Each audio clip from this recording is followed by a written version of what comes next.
Sveiki, čia ir dabar informacinė laida Gerų naujienų televizijos eteryje. Kviečiame žiūrėti. Apklausų rezultatai skelbia, kad net pusė Lietuvos gyventojų baiminasi, jog įvedus eurą atsiras padirbtų pinigų, kurių jie negalės atpažinti. Nerimauti dėl padirbtų euro banknotų labiau linkę vyresni asmenys, taip pat mažesnių miestų bei kaimo vietovių gyventojai. Ne tik baimė dėl išaugsiančių kainų kelia nerimą Lietuvos gyventojams artėjant euro įvedimui šalyje. Pusė jų ramybės neduoda mintis, kad Lietuvoje pradėjus cirkuliuoti naujai valiutai, apyvartoje pasirodys padirbtų pinigų, kurių gyventojai nesugebės atskirti nuo tikrųjų. Pergyventi gal ir verta, bet pirmiausia, ką galim padaryti, kad žmonės kuo mažiau pergyventų ir kuo geriau jaustųsi keičiant litus į eurus. Tai mes kaip DNB bankas, kaip ir kiti bankai turbūt siekiam, kad ir skatinam žmonės pirmiausia mažinti grynų pinigų vartojimą ir naudotis mokėjimo kortelėm, atsiskaityti mokėjimo kortelėm, nes tai tikrai nėra sudėtinga šiais laikais, paprasta ir grynų pinigų mažas kiekis į savaime sumažina riziką gauti netikrų pinigų. Europos praktika rodo, kad bendrai tai nėra labai daug padirbtų eurų bendroj masiai pinigų. Bet aišku, kaip sakant, negeri žmonės gali pasinaudoti situaciją, kaip ir jūs minit, ir bandyti pasinaudoti žmonėms, kurie mažiau turbūt matė eurus. Nauja valiuta iššūkis ne tik pirkėjui, bet ir pardavėjui, kuris lygiai taip pat iki tol nebūna įgūdęs atpažinti padirbtų eurų. Norint susipažinti su euro banknotais, juos patikrinti, puikiai tinka Europos centrinio banko pasiūlytas metodas. Pačiupinėk, pavartyk, pažiūrėk. Apyvartoje nominalai bus tokie pat kaip ir litų nominalai, tik tai yra 5 litų nominalas buvo metalinis, tai čia yra ir euras turi 5 eurus jau nominalą popierinį, bet daugiau nominalai tie patys 5, 10, 20, 50, 100, 200 ir 500. Daugiau patys kiekviena kupiūra, kuo didesnis nominalas, tuo didesnis dydis tos kupiūros, dydžiai visi skirtingi, tai yra kitokio popieriaus, yra storesnis popierius, atspausdinta giliaspaudę spauda, tai reiškia liečiantis kliūva šiek tiek tas spausdinys. Toliau reiktų pažvelgti prieš šviesą, matosi, kad yra vandens ženklai, matosi keli vandens ženklai, kai kur matosi figūros, kurios rodo, kad sutampa tiek viena, tiek kita pusė, tai kaip ir šitoj 100 eurų banknotė matosi 100 kiaurai, jeigu žiūrėti taip. Tai pažiūrėti prieš šviesą. Ir trečias dalykas, ką visi eurai turi, tai yra hologramas, kurias pavartant banknotą prieš šviesą keičia spalvą ir irgi yra toks kaip atpažinimo ženklas. Didesnių kupiūrų hologramos yra atskiri ženklai, mažesnių nominalų kupiūra turi ženklą juostelę. Ir irgi pavarčius matosi, kad keičia spalvą, keičia vaizdą. Bankininkas primena, kilus įtarimui, kad gavote padirbtus eurus, kreipkitės į policiją. Jei banknotas pasirodys padirbtas, už jį kompensacijos negausite. Tad verta būti akyliems dar prieš įsidedant banknotą į piniginę. Šalį užplūdę neįprasti karščiai ne tik vargina, bet ir sukelia įvairius sveikatos sutrikimus. Nuo smarkiai padidėjusios oro temperatūros ir tvieskiančios saulės kenčia visi, tačiau labiausiai mažyliai, vyresnio amžiaus žmonės, taip pat turintys sveikatos sutrikimų. Medikai sako, kad nuo alinančio karščio kenčia net ir sveiki žmonės.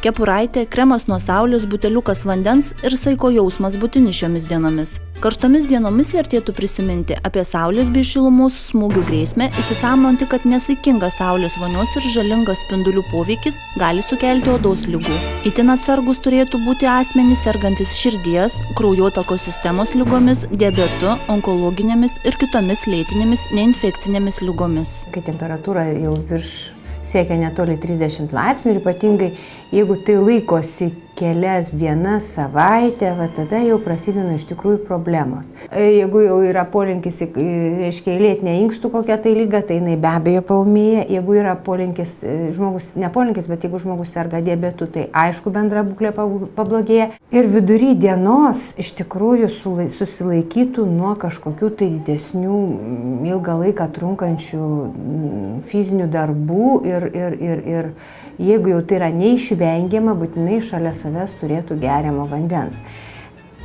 Drįstu pastebėti, kad alus tai ne vanduo. Ir sidras taipogi. Žmonės skirtingai reaguoja į karštį. Vieniems kraujospūdis padidėja, kitiems atvirkščiai sumažėja. Tad karštomis vasaros dienomis reikia itin atidžiai stebėti savo kraujospūdį. Dabar dar yra vienas momentas, žmonės daug naudoja kraujospūdį reguliuojančių vaistų. Reikia labai atsiminti, kad šitie vaistai šiaip jau natūraliai, kai yra karšta, žmogui šiek tiek mažėja kraujospūdis. Tai yra natūralu. Ir kai mes naudojame daug AKF inhibitorių, ar bet kokių kitokių ten, reiškia, vaistų, kurie jungiasi su mūsų baltymais ir ilgą laiką įsilaiko organizme, jie iš tikrųjų jų poveikis didėja, jie stiprėja, tas jų poveikis. Ir reikėtų nepamiršti, kad kai mes dar ir netenkam, irgi vėlgi natūraliu būdu išgarinam pakankamai daug ten vandens iš savo organizmo, dar naudojame tos hipotenzinius vaistus, mes labai sutrikdom savo homeostazę ir reikėtų tada tų vaistų dozę mažinti. Anot pašnekovės, karščio metu gyventojai dažniausiai nukenčia dėl saulės smūgio, perkaitimo arba taip vadinamo šilumos smūgio bei nudegimo. Šiluminis smūgis dar būna toks, kai ilgą laiką būnama karštoje tvankioje patalpoje ir ten nėra ultravioletinių spindulių, tiesiog labai ilgai, reiškia, irgi būnama toj neventiliuotoj, uždaroj, karštoj patalpoj. Tokiais atvejais irgi taip pat atsiranda silpnumas, padažnėja širdies veikla, krenta kraujospūdis, iš to išplaukia galvos svaigimas, pykinimas. Šiluminis smūgis, jo pagrindinis gydymas, ko gero, būtų vėsinimas. Vėsinti reikėtų, aišku, galvą, rankas, tas didžiasias mūsų kraujagyslės, tai yra kaklą, krūtinę. Geriausia vėsų drungną, tokį, kokį mes galime toleruoti, vėsų vandenį, dėti kompresus ar užpilti, ar tiesiog praustis. Tai yra būtinai, bet būtina sušlapinti, vėsinti ir galvą. Panevėžio Respublikinės ligoninės gydytojai perspėja, per karščius reikėtų riboti fizinį aktyvumą ir niekada nei žmonių, nei gyvūnų nepalikti uždarame automobilyje. Visiems patariama einant į lauką užsidėti galvos apdangalą, rengtis tik natūralios medžiagos šviesios spalvos drabužiais, atviras kūno vietas tepti apsauginiu kremu nuo saulės bei nešioti saulės akinius. Rugpjūčio mėnesį Panevėžio energijos šilumos vartotojai už šilumą mokės dar mažiau nei Liepą. Nors šilumos kaina šiemet kiek didesnė nei praėjusiais metais tuo pačiu laiku. Įmonė jau dabar investuoja į biokuro panaudojimą bei šilumos praradimo nuostolių mažinimą. Trečias mėnuo iš eilės akcinės bendrovės Panevėžio energija šilumos vartotojai gali džiaugtis mažėjančią kainą. Šiluma nuo rugpjūčio mėnesio pinga 2,5% arba 0,51 cento. Jeigu palyginti su pernai metais, 13 metų rugpjūčiu, tai šiemet bus 8,6% šiluma brangesnė. Atitinkamai keičiasi mažėja ir karšto vandens kainos. Šilumos vartotojai turintys atvirą karšto vandens tiekimo sistemą mokės už kubą 19,75 lito, turintys uždarą karšto vandens tiekimo sistemą 17,44 lito už kubą, o mūsų rugpjūčio mėnesio kaina gyventojams su 9% PVM bus 21,33 cento už kilovatvalandę. 100% energijai panaudojam biokurą ir aišku, didžiausia įtaka į šilumos kainą ir turi biokuro kaina. Šiuo metu jisai pinga, atitinkamai mes turim galimybę atpiginti ir mūsų šilumą savo vartotojams.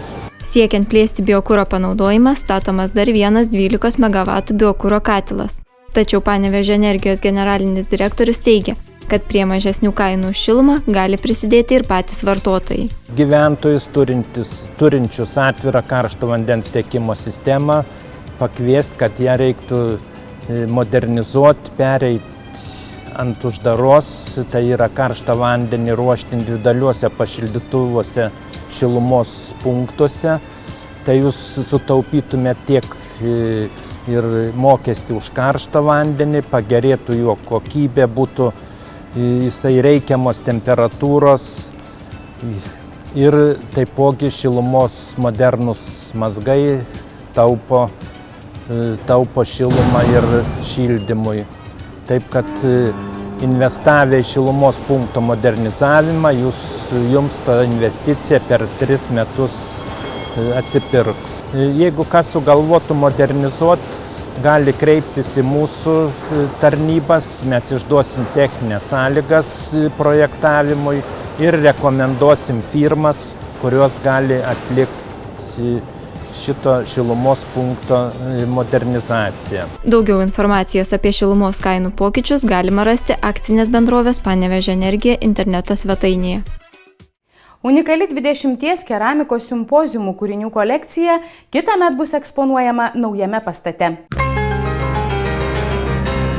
Didžiausia Baltijos šalyse keramikos simpoziumų kūrinių kolekcija turės modernų ekspozicijų pastatą, kurio Panevėžio miesto dailės galerija laukia nuo 1994. Po 20 metų tikrai jau ta mūsų svajonė pradėjo virsti kūnu. Ir statybininkai jau porą savaičių dirbo galerijos kieme. Čia pirmas etapas tai išardyti buvusias konstrukcijas ir toje vietoje, kur stovės mūsų naujasis priestatas.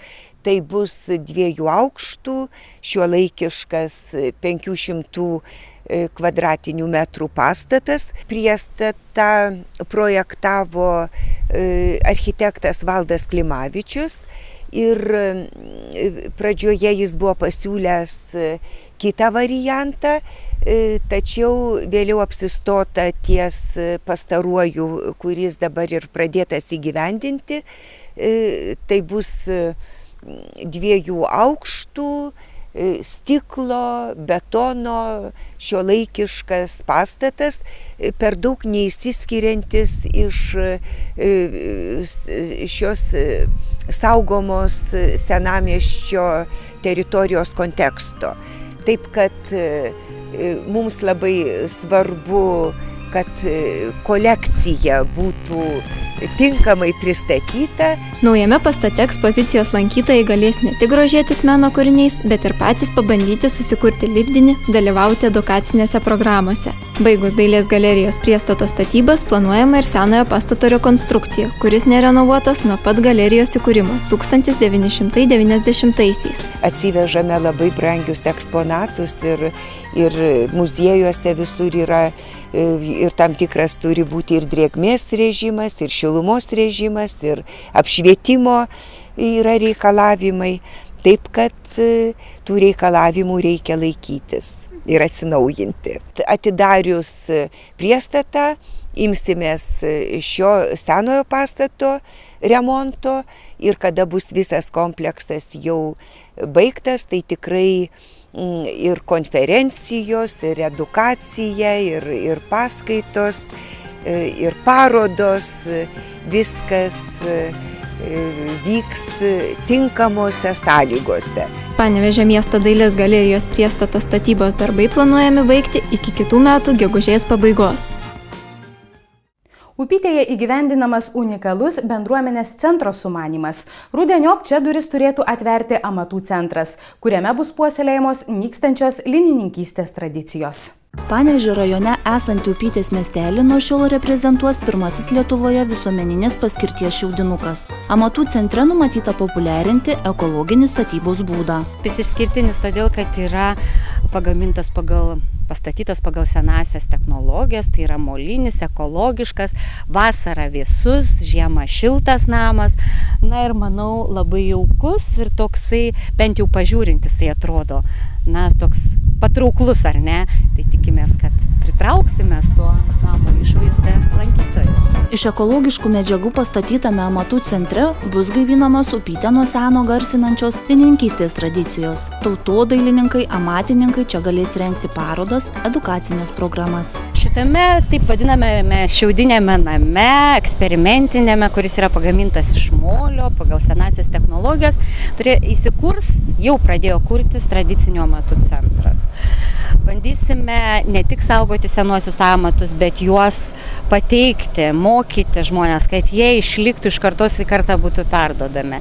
Kadangi Upytė garsėja linininkystę nuo senų laikų, tai bandysime atgaivinti linininkystės tradicijas. Žiūrėsime, kaip tas linas auga, čia šitame bus pasėta laukelėje linų kelios veislės, tada visa lino apdirbimo technologija, na ir žinoma, matai, tai yra audimas, juostų pynimas, vienas iš pagrindinių amatų. Taip pat bandysime mokyti keramikos amato, kadangi esame įkūrę 2 krosnis keramikos degimo, bus visa įranga ir talkinant amatininkams, vietiniams amatininkams Panevėžio krašto, mes plėtosim tokį amatų mokymą. Upytėje planuojama įkurti turgelį, kuriame galėtų prekiauti amatininkai iš viso rajono. Pasak Aušros Sidorovienės, amatų centro atidarymas numatomas rudenį. Visa įranga turi atkeliauti, tai ir audimo staklės, ir keramikos žiedimo staklytės, ir žiedimo ratas, taip pat įvairiausia įranga reikalinga priimti žmonės, tai yra bent jau kėdės turi atkeliauti. Na, o aplinka baigiama tvarkyti ir manome, kad rudeniop jau viskas bus gražu ir mes galėsime sukviesti lankytojus. Projekto rengėjai tikisi, kad įkurtas amatų centras pagyvins miestelio gyvenimą, paskatins žmonės mokytis siūlomų amatų. Upytės gyventojai vylėsi, kad jų originalus sumanymas trauks turistus bei šalies svečius. Kasdien Panevėžio miesto gatvėmis važinėjantys vairuotojai sako net kelis kartus per dieną susiduriantys su kelių eismo taisyklių pažeidėjais, kurie neįvertina keliamos grėsmės. Tačiau policijos pareigūnai sako, kad situacija keliuose gerėja.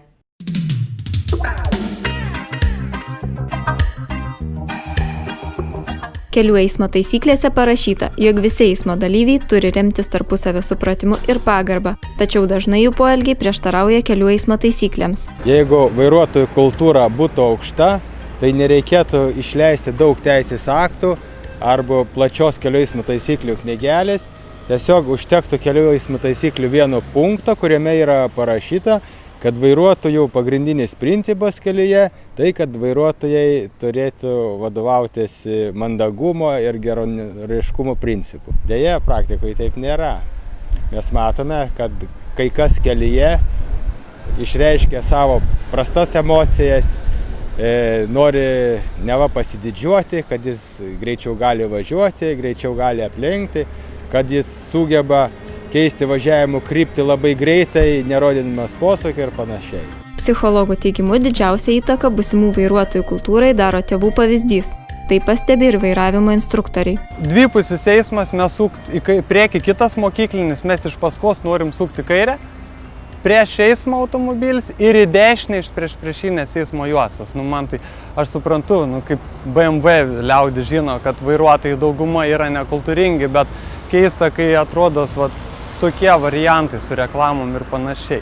Ir prieš būtent mokyklinį automobilį kokį pavyzdį rodo. Tai tik vienas iš daugelio pavyzdžių, su kuriuo susiduriama Panevėžio miesto gatvėse. Įprasta, blogai įprasta, kad važiuojant tiesiai, degant raudonam šviesoforo signalui, juk prieš tai šviesoforas dar keletą kartų sumiršė žalia šviesa, po to dega geltona šviesa, tačiau vairuotojai nežiūri į tai ir baiginėja pravažiuoti tiesiai degant raudonam šviesoforo signalui. Įsivaizduokit tas, kuris sankryžoje jam reikia išvažiuoti. Tai jis laukia gerai, jeigu žmogus žiūri iš priekio ir nebestebi šviesoforo, jeigu ne, tai jis mėgina išvažiuoti degant raudonam ir įvyksta susidūrimas. Kaip su mokykliniu važinėjant, tai yra toksai įprotis, galbūt nori aplenkti, netgi pats būna, kad vairuoju, važiuoju normaliai, normaliu greičiu, vis tiek sankryža dega raudonas, vis tiek vairuotojai lenda prieki, nori aplenkti. Vat. Nors tiesą sakant, aš asmeniškai 5 metus dirbu, tai šiek tiek gerėja.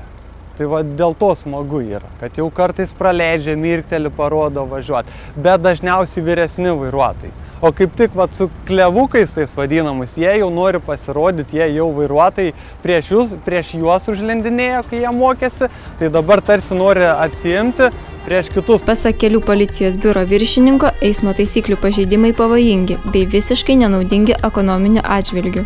Esam darę eksperimentą ir mėginę pravažiuoti Panevėžį nesilaikant taisyklių, viršint greitį, bet žinoma nevažiuojant degant raudonam šviesoforo signalui ir praleidžiant pėsčiuosius. Tai tas, kas laikėsi taisyklių ir tas, kas nesilaikė, praktiškai pervažiavo miestą kartu. Skirtumas tas, kad pirmieji, kurie nesilaikė taisyklių, kėlė grėsmę savo ir kitiems, bet to kuro sąnaudos buvo žinoma daug didesnės. Policijos atstovo nuomonė, eismo saugumo mūsų šalies keliuose pirmiausia pagerintų kiekvieno eismo dalyvio atsakingumas už savo veiksmus bei supratimas, kad kelyje esame ne vieni. Vasarai gerokai įsibėgėjus vis dar populiari lieka atostogų ir kelionių tema. Nors nemažai poilsiaujančiųjų renkasi poilsį Lietuvoje, vis tik vasaros kelionių į užsienį skaičius auga.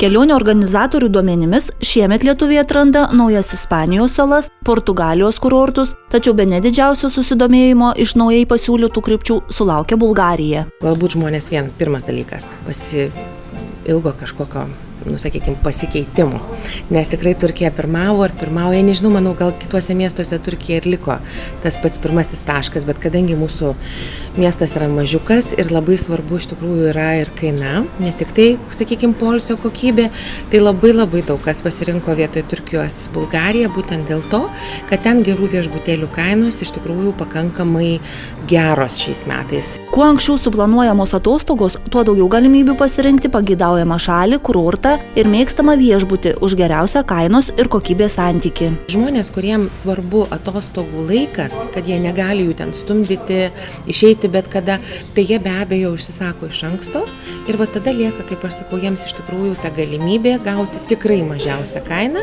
ir labai tiksliai turėti atostogų grafiką. Tai va, iš tikrųjų tikrai džiaugiuosi, nes labai daug žmonių taip daro. Kitas iš tikrųjų džiaugsmas yra, kad šiais metais labai daug yra paskutinių minučių ir žmonės turi galimybę, tie, kurie staiga išėjo, kaip aš jaugiuosi, mes turim tokį vieną klientą, jis ateina, sako, merginos, atsitiko bėda, prasidėjo atostogų. Lietuviai noriai priima naujoves susijusias su kelionėmis ir atostogomis. Yra labai didelė, sakykime, kryptis, kuria dabar jau atsidaro, tai apžvalginės ekskursijos, kuriuose yra numatyta ir poilsio. Ir tai ne tik tai tie tolimi kraštai, kuriuos mes visada darydavom, kada žmogus apžiūri šalį, paskui pasilsi ir, sakykime, už poros savaičių grįžta namučio. Bet šita tendencija pradeda vyrauti ir europinėse kelionėse, kad žmogus nori, sakykime, pasižiūrėti truputėlį Italijoje ir galbūt, pavyzdžiui, ten dieną ir dviem sustoti prie Komo ežero ar prie Viduržemio jūros.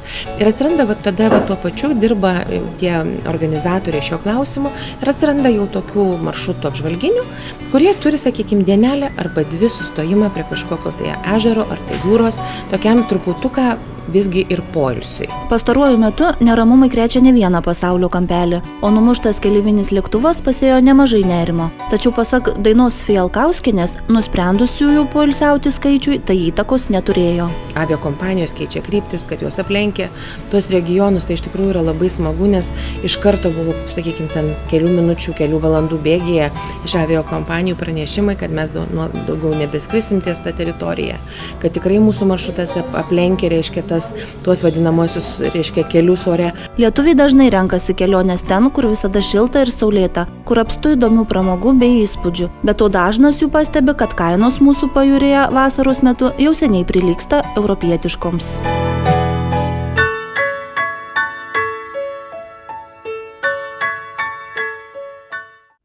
Karščio banga net ir užsisėdėjusius namuose išginė prie upių, ežerų ar jūros. Tačiau vasaros malonumų ištroškę žmonės neretai pamiršta apie saugumą vandenyje.